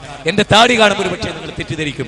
നിങ്ങൾക്കറിയാലോ, ഞാൻ ഇങ്ങോട്ട് വരുമ്പോൾ ചട്ടമ്പി സ്വാമികളുടെ വലിയ പോസ്റ്ററുകൾ ഇവിടെ കണ്ടു. മനോഹരമായ നീണ്ട താടി, ഗുരു നിത്യചൈതന്യതി, മനോഹരമായ നീണ്ട താടി. അതെ, അതുപോലെ രവീന്ദ്രനാഥ് ടാഗോർ നീണ്ട താടിയുള്ളവരാരും കുഴപ്പക്കാരായിരുന്നില്ല. ലോകത്തിലെ ഏറ്റവും വലിയ ഭീകരവാദികൾ ക്ലീൻ ഷേവുകാരായിരുന്നു എന്നുള്ളതാണ് ലോകം പഠിപ്പിച്ച. മാത്രമല്ല, താടിക്ക് വികാരമുണ്ടോ? താടിക്ക് വിചാരമുണ്ടോ? നിങ്ങൾ ചിന്തിക്കും, താടിക്ക് വിചാരമുണ്ടോ? മനസ്സിലല്ലേ അത്? എന്തുകൊണ്ട് നമ്മൾ ഇതിനെ തെറ്റിദ്ധരിച്ചു? അതെനിക്ക് വല്ലാത്ത സങ്കടമുണ്ട്. താടി വെച്ച ഒരാൾക്ക് കള്ളുഷാപ്പിന് മുമ്പിൽ ക്യൂ നിൽക്കാൻ പറ്റില്ല. താടി വെച്ച ഒരാൾക്ക് വേശ്യാലയത്തിന് മുമ്പ് ഒരു മൗലവി ഒരു താടി നീട്ടി ഒരു സ്വാമിജി എന്ന് ചോദിക്കുക ആളുകൾ. ഒരു കാഷായ വസ്ത്രവും ഒരു ഇതുവാക്കി വേശ്യാലയത്തിന് മുമ്പിൽ ആ സ്വാമിജിക്ക് അടിയിട്ടു. അത് മൗലവിയാണ്, മൗലവിക്ക് അടിയിട്ടു. മുസ്ലിയാരാണ്, മുസ്ലിയാർക്ക്. കാരണം എന്താ? അവർ ധാർമ്മികതയുടെ കാവലാളുകളാണ്. അപ്പൊ താടി നീട്ടിയാൽ ധാർമ്മികതയ്ക്ക് കൂടുതൽ പ്രൊട്ടക്ഷൻ കിട്ടും. താടി ഉണ്ടായാൽ വേറൊരു ഉപദ്രവം അതുകൊണ്ടില്ല. അതുകൊണ്ട് എനിക്ക് നിങ്ങളോട് പറയാൻ സ്വാമിജിയുടെ ഒരു വാക്കുകൂടെ ഞാൻ കടമെടുക്കുന്നു. അതെന്താ? എന്റെ മതത്തിൽ ശരിക്കുള്ള സൗഹാർദ്ദം എന്ന് പറഞ്ഞാൽ എന്താ അറിയാം? അതുകൂടെ ഞാൻ നിങ്ങൾക്ക് പറഞ്ഞുകൊണ്ട് അവസാനിപ്പിക്കാം. നമുക്കൊരു വലിയ തെറ്റിദ്ധാരണ. മതസൗഹാർദ്ദം എന്ന് പറഞ്ഞാല് ഇപ്പൊ കാസർഗോഡ് ജില്ലയിലൊക്കെ നടക്കുന്നത്, ക്ഷേത്രത്തിൽ മുസ്ലിങ്ങൾ തെയ്യം ആചരിക്കാം എന്നിട്ട് പറയും മതസൗഹാർദ്ദത്തിന്റെ ഭാഗമായി മുസ്ലിം തെയ്യം. അത് മതസൗഹാർദ്ദമല്ല, മതലയനമാണ്. മതലയനം പാപമാണ്, മനുഷ്യ സൗഹാർദ്ദമാണ് നല്ലത്. ഏതുപോലെ ഒരു മദ്യപാനിയുമായിട്ടുള്ള നമ്മുടെ സൗഹാർദ്ദം എങ്ങനെയാ? 1/2 ലിറ്റർ കുടിച്ചോണ്ടാ സൗഹാർദ്ദം? അല്ല. ഒരു തുള്ളി മദ്യപിക്കാതെ അവനെ മദ്യത്തിന് രക്ഷപ്പെടുത്തലാണ് അവനുമായുള്ള സൗഹാർദ്ദം. ശരിയല്ലേ? ഒരു വേശ്യാവൃത്തിയിൽ ഏർപ്പെടുന്നവനുമായുള്ള സൗഹാർദ്ദം എന്താ? നമ്മൾ ഒരു ദിവസം വ്യഭിചരിച്ചിട്ട് ഐക്യദാർഢ്യം പ്രഖ്യാപിക്കുക? അല്ല. നേരത്തെ ബഹുമാനനായ ശശിയേട്ടൻ പറഞ്ഞൊരു വാക്ക് ഞാൻ വളരെ ഗൗരവം ശശിയേട്ടനെ പ്രശംസിക്കുന്നു. എന്താ വാക്ക്? മതസൗഹാർദ്ദം എന്ന് പറഞ്ഞാൽ ഏകദൈവാരാധകനും അനവധി ദൈവമുണ്ടെന്ന് വിചാരിക്കുന്നവനും ഒന്നിച്ചു ചേരാൻ കഴിയില്ല. മറിച്ച് അതൊക്കെ വിശ്വസിക്കുന്നതോടൊപ്പം മനുഷ്യ സൗഹാർദ്ദം പറ്റും. പിന്നെ മണിമലയിൽ നിലവിളക്ക് കൊളുത്തി, ഞാൻ കൊളുത്തിയില്ല. ഞാൻ പറഞ്ഞു അത് അഗ്നി ആരാധനയുടെ ഭാഗം, അതിന്റെ വിശ്വാസത്തിനെതിരെ. ഏതുപോലെ ശബരിമലയിൽ പോകുന്ന സമയത്ത് ഹൈന്ദവർക്ക് ഒരു നോമ്പുണ്ട്. അതിന് മുസ്ലിങ്ങൾ ഭക്ഷണം കഴിച്ച് അവർ സ്നേഹത്തോടുകൂടി പറയും ഞങ്ങൾ നോയമ്പാണ്, ഞങ്ങൾക്ക് പാടില്ല. അതിനെ ആരും വർഗീയതയായി തെറ്റിദ്ധരിക്കേണ്ടതില്ല. ഒരു ക്രിസ്ത്യാനിയുടെ മതാഘോഷം അവന്റെ ഇഷ്ടത്തിനൊത്ത് വിട്ടുകൊടുക്കല്ലാതെ നമ്മുടെ ഒരു ആഘോഷത്തെ പങ്കുചേർന്ന് ഇത് ചെയ്തേ പറ്റൂ എന്ന് നിർബന്ധിക്കുന്നത് നമ്മുടെ ഭരണഘടനക്കെതിരാണ്, മതസ്വാതന്ത്ര്യത്തിനെതിരാണ്. ഞാൻ എന്റെ മതത്തിൽ അടിയുറച്ച് വിശ്വസിക്കുന്നതോടൊപ്പം എനിക്ക് സ്വാമിജിയെ ആലിംഗനം ചെയ്യാൻ കഴിയാം, എനിക്ക് ഫാദറിനെ സ്നേഹിക്കാൻ കഴിയാം, അവർക്ക് വേണ്ടി പടപൊരുതാൻ കഴിയാം. സ്വാമിജി ഒരു പ്രയാസത്തിൽപ്പെട്ട നേരത്തെ പറഞ്ഞ പോലെ റോട്ടിൽ മറിഞ്ഞു വീണ് കിടക്കുമ്പോ, നേരത്തെ പറഞ്ഞല്ലോ, പിന്നെ പിള്ള സാർ പറഞ്ഞല്ലോ, ഒരു റോട്ടിൽ മറിഞ്ഞു വീണ അവന്റെ ജാതി മതം നോക്കാതിരിക്കുക, അവനെ സ്നേഹിക്കുക, അവനെ സംരക്ഷിക്കുക, അവനെ കൊണ്ടെത്തിക്കുക. ഇതാണ് നമ്മൾക്ക് ചെയ്യാനുള്ള സേവനം. അതുകൊണ്ട് എനിക്ക് എന്റെ ശബ്ദം കേട്ട് എനിക്ക് കൂടുതൽ സമയം തന്ന ഈ ക്ഷേത്ര കമ്മിറ്റിയുടെ സംഘാടകരോട് നന്ദി പറഞ്ഞുകൊണ്ട് എന്റെ പ്രസംഗം അവസാനിക്കുന്നവരെ ഇരുന്ന സ്വാമിജിയെയും ഫാദറിനെയും പ്രശംസിച്ചുകൊണ്ട്, ഇവിടെ ഇരുന്നവരെല്ലാം പ്രശംസിച്ചുകൊണ്ട് ഒരു അപേക്ഷയുണ്ട് എനിക്ക് നിങ്ങളോട്. നമ്മൾ ഇന്ന് തിരിച്ചു നടക്കണം, വേദത്തിലേക്ക് തിരിച്ചു. നിങ്ങൾ എന്റെ വാചകം കേൾക്കണ്ട, സ്വാമിജിയെ കേൾക്കണ്ട, ഫാദറിനെ കേൾക്കണ്ട, അവരെല്ലാം ഉൾക്കൊണ്ട് പരിചയപ്പെടുത്തിയൊരു വേദല്ലേ. ആ വേദത്തിന്റെ അന്തസാരത്തിലേക്ക് നടന്നാൽ നമ്മൾ എവിടെ എത്താന്നറിയോ? ഒരച്ഛനും അമ്മയും വിശ്രമിച്ചൊരു തറവാട്ടിലെത്തി എല്ലാരും കൂടെ ഒന്നിച്ച്. അവിടുന്ന് സ്വാമിജി ഇങ്ങോട്ട്, ഫാദർ അങ്ങോട്ട്, നമ്മള് എല്ലാരും നിങ്ങളെന്താ അവിടെ? ഞാനും നീയും ഒരു അച്ഛന്റെ അമ്മയുടെ മക്കളായിരുന്നു. വേദത്തിലൂടെ സഞ്ചരിച്ചപ്പോൾ നമ്മൾ ഇവിടെ എത്തി. അവിടേക്ക് എത്താൻ നിങ്ങളെ ക്ഷണിച്ചുകൊണ്ട്, എന്റെ വാക്കുകൾ സാബൂതം കേട്ട് നിങ്ങൾക്ക് നന്ദി പ്രകാശിപ്പിച്ചുകൊണ്ട്, എന്റെ വാക്കിൽ എവിടെയെങ്കിലും മൂർച്ചയേറുകയോ നിങ്ങൾക്ക് പ്രയാസമുണ്ടാകുകയോ ചെയ്താൽ സത്യം പറയണമെന്ന് എന്റെ ആഗ്രഹത്തിലും, ആരും ദൈവസന്നിധിയിൽ ശിക്ഷിക്കപ്പെടരുത് എന്ന എന്റെ ആഗ്രഹത്തിലും, മരണത്തിന് ശേഷമുള്ള ഒരു ജീവിതമുണ്ട് എന്ന് വേദം വളരെ കൃത്യമായി പഠിപ്പിച്ചു. അതോവ പ്രാപ്സസി സ്വർഗം ജിതോവാ മോക്ഷസേ മഹീം. ഒരിക്കലും അർജുന യുദ്ധത്തിൽ കൊല്ലപ്പെട്ട ഇവിടെയല്ല, സ്വർഗരാജ്യത്തിലാണ് പോവുക എന്ന് വേദം കൃത്യമായി പഠിപ്പിക്കുന്നത് കൊണ്ട്, ഖുർആനിലെ 2000 വചനങ്ങളിലൂടെ സ്വർഗമുണ്ട് നരകമുണ്ട് എന്ന് പഠിപ്പിക്കുന്നത് കൊണ്ട്, പുകവലിക്കാത്ത, മദ്യപിക്കാത്ത, മയക്കുമരുന്നിന് അടിമപ്പെടാത്ത, ജീവിതത്തിൽ ഒരു തിന്മയും ചെയ്യാത്ത നല്ല മനുഷ്യരായി മാതാപിതാക്കൾ ആദരിക്കുന്ന, ഏകനായ ദൈവത്തെ മാത്രം ആരാധിക്കുന്ന, അവന്റെ വേദഗ്രന്ഥങ്ങൾ താരതമ്യം ചെയ്ത് ദൈവീക ഗ്രന്ഥം ഏതെന്ന് ഉറപ്പുവരുത്തി അത് സ്വീകരിക്കുന്ന, ലോകപ്രവാചകനെ അംഗീകരിക്കുന്ന, പ്രവാചകന്മാരുടെ പാരമ്പര്യം പഠിക്കുന്ന, ഋഷീശ്വരന്മാർ പഠിപ്പിച്ച യഥാർത്ഥ വഴികൾ സ്വീകരിക്കുന്ന ഏറ്റവും നല്ല ദൈവിക മതത്തിന്റെ അനുയായികളായി ചേരണം. അതിനുവേണ്ടി പഠിക്കണം, അന്വേഷിക്കണം. അന്വേഷണം, അന്വേഷിപ്പീൻ, കണ്ടെത്തും, ചോദിപ്പീൻ, നൽകപ്പെടും എന്ന് പറയുന്ന, നമ്മൾ സാധാരണയായി പറയുന്ന ഓം അസതോമാ സദ്ഗമയ തമസോമാ ജ്യോതിർഗമയ മൃത്യോമാ അമൃതംഗമയ ഓം ശാന്തി ശാന്തി ശാന്തി. അസത്യത്തിൽ നിന്ന് സത്യത്തിലേക്കുള്ള യാത്ര, ഇരുട്ടിൽ നിന്ന് വെളിച്ചത്തിലേക്കുള്ള യാത്ര. വിശുദ്ധ ഖുർആൻ പറഞ്ഞത് അതാണ്. ഏറ്റവും സത്യത്തെ കുറിച്ച് കേട്ട്, ഏറ്റവും സത്യത്തെ ഉൾക്കൊണ്ട് അതിനനുസരിച്ച് ജീവിച്ചാൽ ദൈവത്തിൽ നിന്ന് മാർഗദർശനം ലഭിക്കും. അതുകൊണ്ട് എന്റെ പ്രിയപ്പെട്ടവരെ, എന്റെ വാചകങ്ങൾ നിങ്ങളുടെ മുമ്പിൽ സമർപ്പിച്ചുകൊണ്ട്, നിങ്ങളുടെ ചർച്ചയ്ക്കും പഠനത്തിനും മനനത്തിനും ഇത് വിധേയമാക്കണമെന്ന് ഓർമ്മപ്പെടുത്തിക്കൊണ്ട്, ഇന്നലകളെപ്പോലെ, ഇന്ന് വൈകുന്നേരം പോലെയുള്ള ഒരു ജീവിതമല്ല ഇനി നമ്മളിൽ നിന്ന് ഈ പ്രഭാഷണത്തിലൂടെ ഞാൻ ഉദ്ദേശിക്കുന്നത്. പഠിക്കാൻ, മനസ്സിലാക്കാൻ, വിലയിരുത്താൻ, തിന്മകളിൽ നിന്ന് വിട്ടുനിൽക്കാൻ, ആവശ്യമില്ലാത്ത ചടങ്ങുകൾ ഒഴിവാക്കാൻ, മനുഷ്യർക്ക് ഉപകാരമുള്ള ചടങ്ങുകൾ ഏർപ്പെടുത്താൻ, സംഗീതം കൊണ്ട്, സിനിമ കൊണ്ട്, സീരിയൽ കൊണ്ട് ലോകത്തിന് പ്രത്യേകിച്ച് വലിയ നന്മകളൊന്നും ഉണ്ടായിട്ടില്ല. ഈ വസ്തുത മനസ്സിലാക്കി ശരിക്കും മാനവനെ നന്നാക്കാൻ, നേരത്തെ പറഞ്ഞ ഹൃദയശുദ്ധിയുള്ള നല്ലൊരു മനുഷ്യനെ, കറയില്ലാത്ത, എല്ലാവരെയും സ്നേഹിക്കുന്ന, അലിവുള്ള, അനുകമ്പയുള്ള, ആർദ്രതയുള്ള നല്ല മനുഷ്യരെ സൃഷ്ടിക്കാൻ നമ്മുടെ മതപ്രബോധനത്തിന് സാധിക്കുമാറാകട്ടെ. അത്തരം അനുകൂലമായ ഒരു സാഹചര്യമാണ് ഇന്ത്യയിൽ ലോക മതങ്ങൾക്ക് അഭയം നൽകിയ സംഗമസ്ഥാനം എന്ന് വിവേകാനന്ദൻ പറഞ്ഞ ഈ മഹത്തായ ഇന്ത്യ എന്നും പ്രശംസിക്കപ്പെടേണ്ടതാണ്. ആ രാജ്യത്ത് ജനിക്കാൻ കഴിഞ്ഞു എന്നതിൽ നമുക്ക് ദൈവത്തെ സ്തുതിക്കാം. പടച്ചതമ്പുരാൻ നമ്മെ അനുഗ്രഹിക്കട്ടെ. നല്ലത് കേട്ട് മനസ്സിലാക്കി ജീവിക്കാൻ പടച്ചവൻ നമ്മെ അനുഗ്രഹിക്കുമാറാകട്ടെ. അള്ളാഹു നമ്മെ അനുഗ്രഹിക്കുമാറാകട്ടെ എന്ന് പ്രാർത്ഥിച്ചുകൊണ്ട് റബ്ബനാ തഖബ്ബൽ മിന്നാ ഇന്നക അൻതസ് സമീഉൽ അലീം വതുബ് അലൈനാ ഇന്നക അൻതത് തവ്വാബുർ റഹീം റബ്ബനാ ആതിനാ ഫിദ് ദുനിയ ഹസന വഫിൽ ആഖിറതി ഹസനത വഖിനാ അദാബന്നാർ. അസ്സലാമു അലൈക്കും വറഹ്മത്തുള്ളാഹി വബറകാതുഹു.